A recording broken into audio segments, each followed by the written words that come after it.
بن یسار کہتے ہیں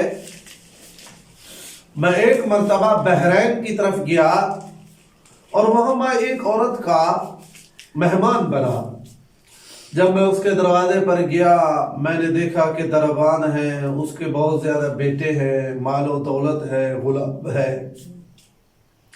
لیکن میں نے اس کو خوش نہیں دیکھا۔ وہ پریشان نظر آ رہی تھی، اتنا پریشان کہ حد سے زیادہ۔ جب میں جانے لگا میں نے اس کو کہا آپ مجھے پریشان لگ رہی ہیں، کیا وجہ ہے؟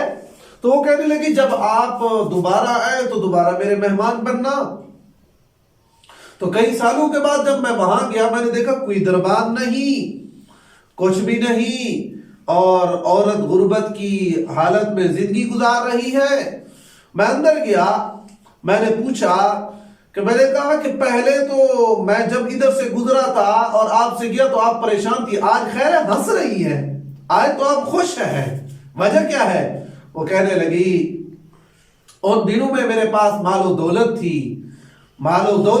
اولاد تھی،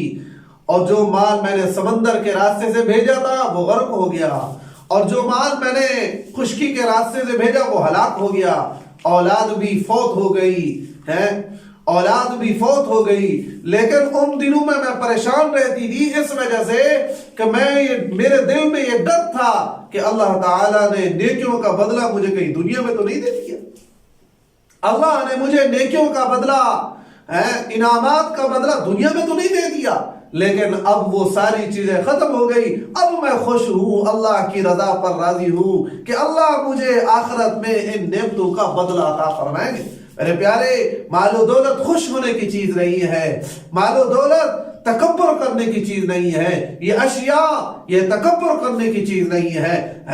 تکبر کرنے کی چیز ہے اور اللہ کے ہاں مرتبہ حاصل کرنا، یہ ہے اعلیٰ، یہ ہے مرتبے والا، اس پر آدمی کو گھمنڈ ہونا چاہیے، اس پر آدمی کو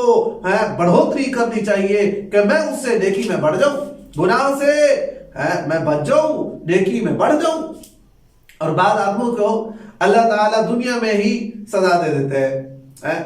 حسن بصری رحمۃ اللہ علیہ فرماتے ہیں کہ ایک صحابی تھا،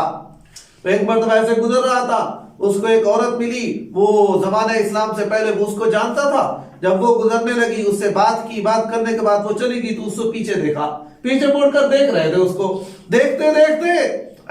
جا کے دیوار کو لگے اور جا کے رسول اللہ صلی اللہ علیہ وسلم کو واقعہ سنایا، فرمایا یا رسول اللہ صلی اللہ علیہ وسلم میں ایسے اس عورت کو دیکھ رہا تھا، آگے جا کے دیوار کو لگا، میرے چہرے پر زخم آ گیا۔ میرے محبوب صلی اللہ علیہ وسلم نے فرمایا اور میرے صحابی بعض دفعہ اللہ تعالی رحم کرتے ہیں انسان پر، رحمت کی نگاہ سے انسان کو دیکھتے ہیں اور اس گناہ کی سزا دنیا میں عطا فرما دیتے ہیں، اس گناہ کی سزا اللہ تعالیٰ دنیا میں عطا فرما دیتے ہیں۔ اس لیے میرے پیارے، گناہوں سے بچنا،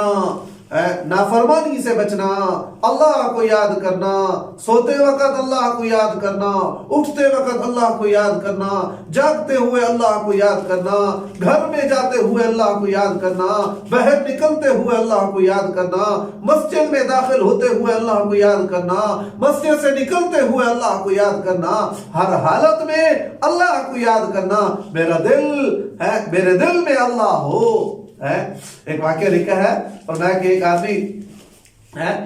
باتھ روم میں داخل ہو رہا تھا، داخل ہوا